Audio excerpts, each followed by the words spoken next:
네, 매일 아침 꼭 챙겨야 할 뉴스 딱 3개만 골라서 깊게 들여다봅니다. 뉴스 세기 시간인데요. 화요일에는 시사인의 김동인 기자와 함께하고요. 어서 오세요. 네, 안녕하세요. 시사인 김동인입니다. 네, 그리고 매일 함께하시는 분입니다. 박지훈 변호사 모셨고요. 어서 네, 오세요. 안녕하세요. 네. 박지훈입니다.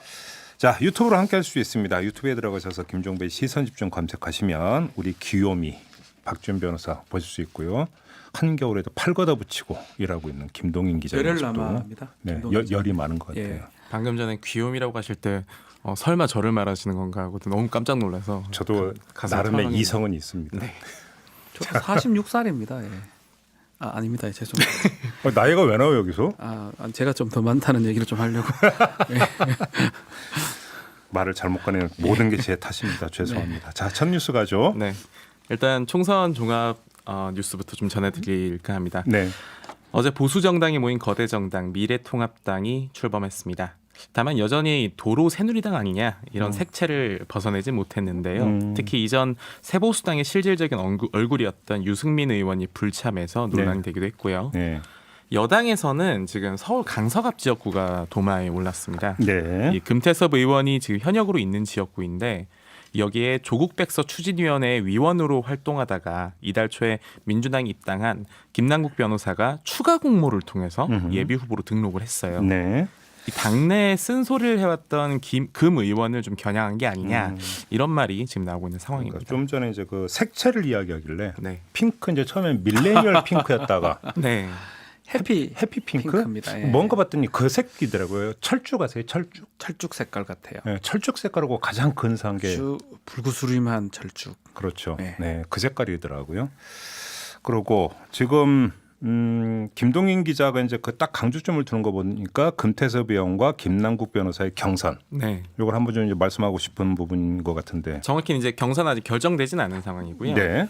그 당에서 어떻게 결정을 하느냐에 따라서 이게 예비 후보가 그래서 이제 경선으로 국면으로 넘어가는데 전략 국면이 공천은 나면 아직 아니기 때문에 경선하지 않을까요? 네네네. 하지만 그 김남국 변호사가 자격이 안 된다라고 판단할 수도 있는 거죠. 그 전에 사전에는요. 단계적으로 보면 경선이 붙었을 때 지금 논란이 되고 좀 걱정스러워하는 분들이 많은 이유가 선거잖아요. 그리고 일종의 그것도 이제 여론조사도 어느 정도 반영이 되는 그리고 당내 이제 지역에 있는 당원들이 참여하는 선거인데 그 상황에서 조국 대전이 또 일어나는 것 아니냐, 조국이라는 어떤 키워드가 다시 등장하는 것 아니냐, 이 부분에 대한 논란이 일고 있고 또 이게 사실 진즉부터 들어갔던 동네가 아니라 이게 추가 공모를 통해서 이제 등록한 경우에요.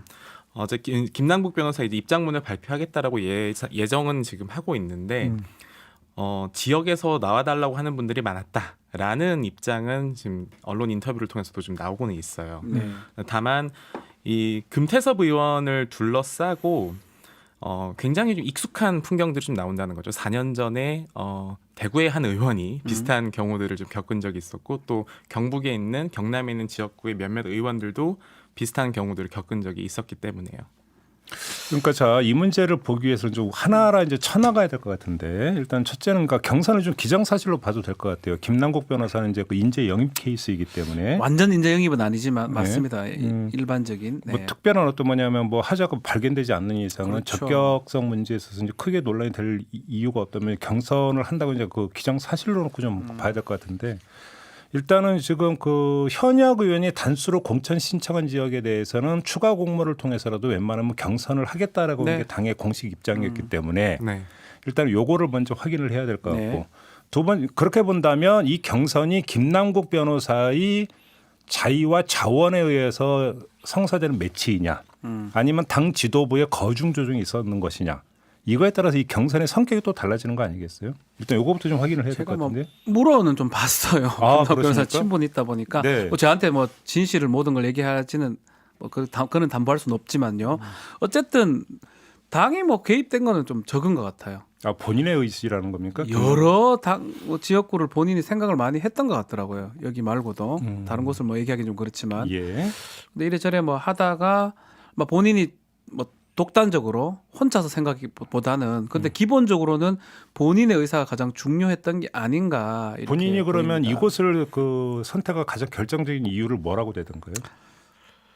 뭐 그 얘기 좀 하기가 그런데 뭐 조국 취재하셨다면서. 뭐 얘기를 했죠. 뭐 그게 막 연관성이 있을 것 같아요. 네. 뭐 이건 알게 모르게. 예. 그리고 본인이 또 그걸 부담스러워한 것도 사실이고요. 앞으로. 예. 그래서 근데 결국은 이 경선을 하면 현역을 이기 쉽지가 않아요. 뭐 가산점 받는다 하더라도 또 실제로 그 안에 많은 사람들을 뭐 현역 의원들은 지지자들 더 많거든요, 사실은. 지역구 내에서. 일단 요거부터 중간적으로 지금 그 박지원 변호사가 취재한 결과대로 제가 취재한 겁니다. 김남국 변호사의 어떤 그 본인의 자원의 어떤 성격이 컸다고 한다면 경선 자체를 다르게 볼 부분은 아니다. 이렇게도 네. 정리하실까 어떻게 보세요, 김동인 기자? 우선 그 경선 가산점이 그렇게 크지 않다라는 거는 아직은 모르는 일인 게 25%나 돼요. 그 25% 가산을 받으면 이게 38세로 지금 알고 있는데 38세입니다. 예, 청년 가산점을 받았을 때 사실 우리가 이제 흔히 이 말하는 조금 더 올라갈 여지가 있는데 이제 저 같은 경우에는 제가 이 지역구에 20년을 살았는데 아, 거기입니까? 네, 이 지역구 20년을 살았는데 예. 이 지역구에서도 사실 금태섭 의원도 지난 선거 때 사실 선거구 조정을 겪으면서 이제 온 초선이란 말이에요. 물론 말씀하신 어떤 현역 의원의 프리미엄이라는 거는 어떤 인지도의 문제라기보다는 지역 장악의 문제가 좀 강합니다. 특히 뭐 기초 의원들을 비롯해서 조직을 어떻게 다져왔느냐 이 부분인데 초선 의원이다 보면은 어느 정도 그게 어떤 재선 3선 의원에 비해서 조금은 약할 수도 있겠죠. 그리고 어떻게 보면 지금 어떤 명분 싸움을 하기에 적합한 지역이라고 판단했을 가능성도 있겠죠. 하지만 물론 말씀하신 것처럼 현역 의원이 가지고 있는 어떤 프리미엄이라는 건 물론 무시는 못합니다. 네. 하지만 분명히 이런 어떤 조국이라는 키워드가 등장할 것이라는 것을 뻔히 예상한 상태에서 추가 공모로 들어오겠다. 그리고 특히나 이 지역과 정봉주 전 의원도 사실 이 이슈를 건드리면서 들어오겠다라고 했다가 사실 지금 이 자격 요건에서 지금 제외가 된 거잖아요. 그렇죠. 그래서 이 이슈를 가져가겠다라는 의도는 저는 충분히 있었을 것이다라고 봅니다. 그러니까 김남국 변호사가 이제 그런 뜻이 깔려 있는 건 맞잖아요. 그렇죠. 뭐 그 부분은 뭐 제가 그 마음속에 들어가지 보진 못했지만 뭐 그런 의도가 있었다고 봐야 되겠죠. 그리고 지역구를 선택을 본인이 해야 되는 거죠. 사실은 뭐 네. 전략 공천을 하지 않는 이상은요.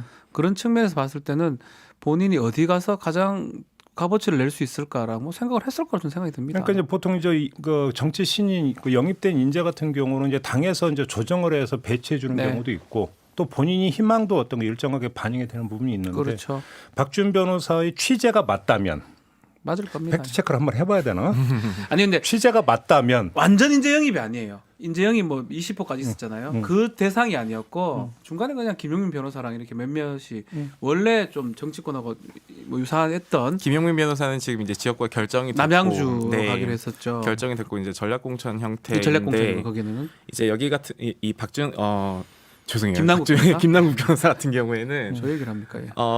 하나의 어떤 지역을 지금 고르고 들어가는 형태로 지금 얘기가 됐는데 이제 이게 워낙에 정치공학적으로 얘기를 많이 하다 보니까 항상 놓치고 있는 부분이 그럼 지역민들은 지역에서 이 지역에서 정말로 활동을 했었던 사람이냐 그리고 이 지역에서 익숙한 사람이냐 물론 그 부분에서는 4년 전 금태섭 의원도 사실 아주 자유롭지 못했어요. 비슷하죠. 왜냐하면 당시에 새로 지역을 골라서 들어온 케이스이기 때문에 하지만 제가 너무 유권자에 빙의해서 그런지는 모르겠지만 지역구민으로서 빙의해서 그런지 모르겠지만 이 지역성 그리고 그 지역에 필요한 사람이냐라는 본질적인 어떤 선거의 문제에 있어서는 약점을 어쨌든 가질 수밖에 없다. 일종 이렇게 그러니까 판단합니다. 흔히 말하는 지역 일꾼론 이거 네. 말씀하십니까? 결국은 이제 그렇게 본다면 포인트는 경선이 그러니까 성사가 된다면 결과가 어떻게 나올 것이냐. 네. 여기서 이제 두 가지가 있는 거죠. 지금 이제 김동인 기자 같은 경우는 지역 유권자들의 선택이라고 하는 점을 이제 중시해서 봐야 된다는 네. 부분 당연한 이야기라고 생각하고요. 또 한 가지는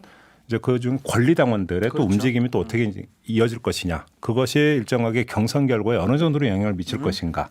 이것도 사실은 관전 포인트가 되는 저는 거니까. 박빙이라고 봅니다. 지금 뭐 추가 공모해가지고 갔기 때문에 뭐 당에서 해서 김남국 변호사가 무조건 된다 이런 거는 절대 어렵고 네. 실제로 현역 의원이 그래도 낮기 때문에 두 사람이 만약 한다면 뭐 예측할 수 없는 어떤 승부가 아닐까 그러니까 이렇게 예상을 해봅니다. 제가 이제 마지막으로 다시 한번 해서 우리 그 박준 변호사께 여쭤보고 싶은 게 일부 언론이 지금 어떤 프레임으로 이 지금 경선 이 매치를 묘사를 하고 있냐면 조국 국면에서 당의 입장과 이런 거와는 다른 행보를 보여왔고 딴소리를 했던 금태섭 의원을 낙마시키기 위해서 네.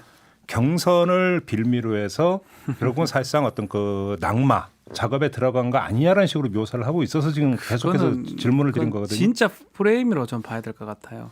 그렇게 그렇습니까? 봐야 될 것 같고 네. 어쨌든 저쨌든 간에 그게 정봉주 의원도 마찬가지고 개인이 선택한 거예요. 개인이 먹히는 곳이 있을 거란 말이에요. 네. 그게 조국이 뭐 막 먹힐지는 모르겠지만 그런 선택으로 김남국 변호사가 그쪽으로 생각을 하고 있는 거지 당에서 그 금태섭 잡아라 이렇게 보낸다 해가 지역구에서 그렇게 될지도 않을 뿐더러 민주당이 그런 행태를 해본 적이 별로 없거든요. 알겠습니다. 그렇게 보는 거는 조금 무리한 해석이다. 알겠습니다. 오히려 반대당이면 몰라도요. 네, 그렇게 김동인 기자 뭐 덧붙일 말씀 없으시죠? 아니요, 괜찮습니다. 알겠습니다. 자, 두 번째 뉴스로 넘어가죠. 네.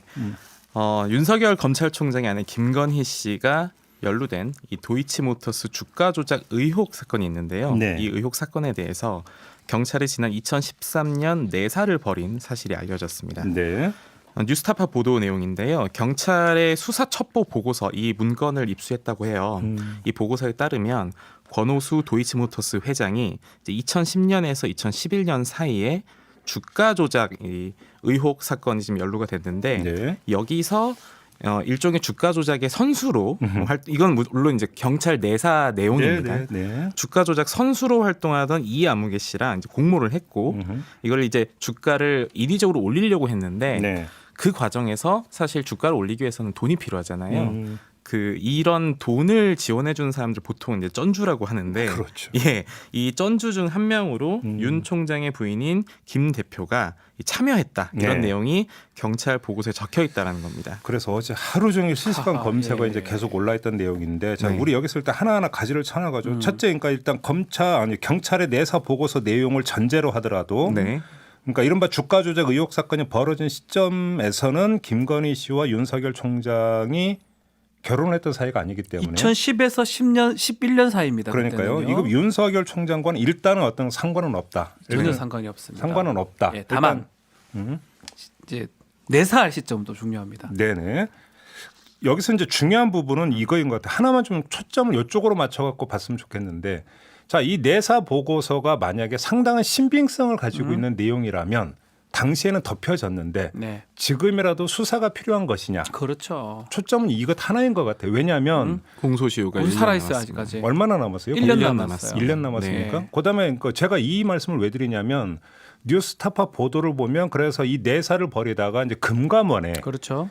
그러니까 관련 자료를 요청을 했는데 관련 자료는 영장이 있어야만 줄 수 있다라는 금감원의 답변이 있어서 부득이 내사를 종결할 수밖에 없었다. 네. 이 대목이 나오거든요. 그렇죠. 이 이야기에 따르면 이건 검찰이 나서야만 아하. 수사를 할 수 있다는 그렇죠. 얘기가 성립이 됐기 때문에 지금 드리는 가장 겁니다. 중요한 거는요. 이 보고서가 작성된 거는 하긴 한 것 같아요. 뉴스타파에서. 네. 그건 사실 같고요. 30쪽 분량이라고까지 근데 나옵니다. 다만 그 내사를 중지하거나 내사가 종결됐을 때 혐의가 없어가 종결된 건지 아니면 더 이상 증거를 캘 방법이 없어 종결된 건지 네. 그거를 좀 앞으로 확인해야 되고 중요한 점은 전자가 아니고 후자였다면 예. 사실은 수사의 여지가 남아 있는 거죠. 음. 더더군다나 어쨌든 지금도 그렇고 그때도 그렇고 네. 영장의 중간 단계는 청구권자는 검찰입니다. 그렇죠. 검찰이 청구 안 해주면 절대 못하는 거거든요.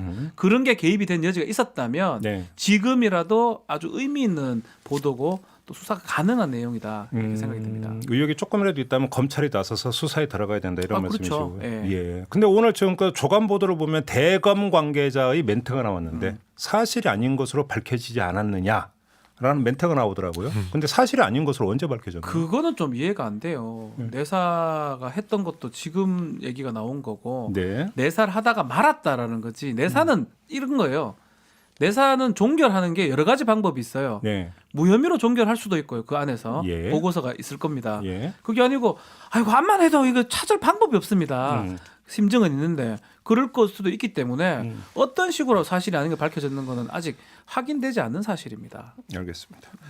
검찰 수사 필요성. 그럼 초점은 좀 여기에만 그겁니다. 맞춰가지고 딱 그겁니다. 예. 한번 이제 그 제기를 하는 그 선에서만 일단은 좀 가름을 해야 될 것 같고요. 지금 김동인 기자가 확인해 준 바에 따르면 공소시효가 1년 남았다고요? 네, 일단 기사 안에서는 그렇게 좀 언급되고 7년짜리니까요. 네. 1년 남아 있어요. 2013년이고 2020년까지입니다. 결국 이제 검찰의 행보가 어떻게 되는 건지가 이제 궁금한데 대검 관계자 멘트에 따르면 수사할 생각이 없다라는 거잖아요. 정리를 하면. 그러니까 공수처가 필요했던 거죠. 아니 제 생각, 아니 그건 이게 얘기하니까요. 이게 좀 혐의가 있다는 없다는 게 아니고 그래서 만약에 안 되는 거라면 다른 기후가 필요한 거예요. 김학의 사건도 마찬가지고. 알겠습니다. 그 점만 확인을 하고 시간이 꽤 흘렀네요. 저 마지막 뉴스 가볼까요? 네, 코로나 관련 소식 먼저 하나 알려드리겠습니다. 네. 현재 지금 일본에 있는 이 크루즈선에 탑승해 있는 한국인 중에 이 귀국 희망을 하는 인원이 총 3명인데요. 네. 이 3명을 위해서 현재 공군 3호기를 띄워서 데려온다라는 소식이 일단 대통령 전용기죠. 예, 네. 대통령 전용기를 이제 개조를 한 케이스고요. 그래요? 또 어제 이제 코로나19 지금 30번 환자가 등장을 했잖아요. 네. 29번 환자의 부인인데 예. 29번, 30번 환자의 감염 원인 규명이 지금 난항을 겪고 있습니다. 이 감염원을 특정하지 못할 경우, 그러니까 어떻게 감염됐는지를 원인을 밝히지 못할 경우에는 정부에서도 지금 지역사회 감염 단계 진입을 선포하겠다고 밝혔고요. 네. 뭐 또 서울시에서는 또 단계적으로는 지금 사실상 지역사회 감염이다 이렇게 지금 판단을 하고 있는 모습을 보이고 있습니다. 그러니까요. 지금 이게 이제 그 남편으로부터 부인이 감염이 된 건지 부인으로부터 안 남편이 될 수도 있어요. 감염이 된 건지도 지금 현재로서 확인이 네. 안 되고 네. 있는 거고요. 안 될 수도 있어요. 감염 경로가 확인이 안 되고 있는 건데 또 이 두 분이 거주한 지역이 종로구라는 거잖아요. 종로입니다. 그러니까 이러다 보니까 또 외국인의 왕래가 네. 뭐 이래서 그 경복궁도 있고 막 이렇기 때문에 관광객들이 이제 많이 왕래했던 곳이고. 뭐 서울 시민들도 사실 가장 많이 왕래하는 그렇기 지역 중에 때문에. 하나고요. 그렇죠. 그래서 오히려 감염 경로를 찾기가 어렵다라고 너무 하는, 많은 분들 현실적으로. 접촉했더라고요.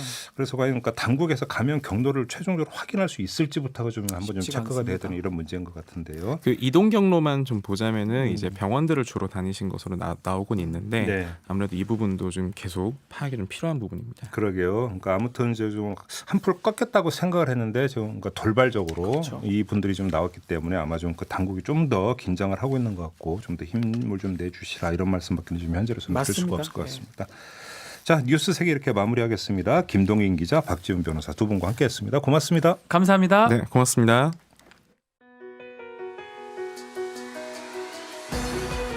이슈의 핵심을 꿰뚫는 예리한 시선, 믿고 듣는 진품 시사 김종배 시선 집중.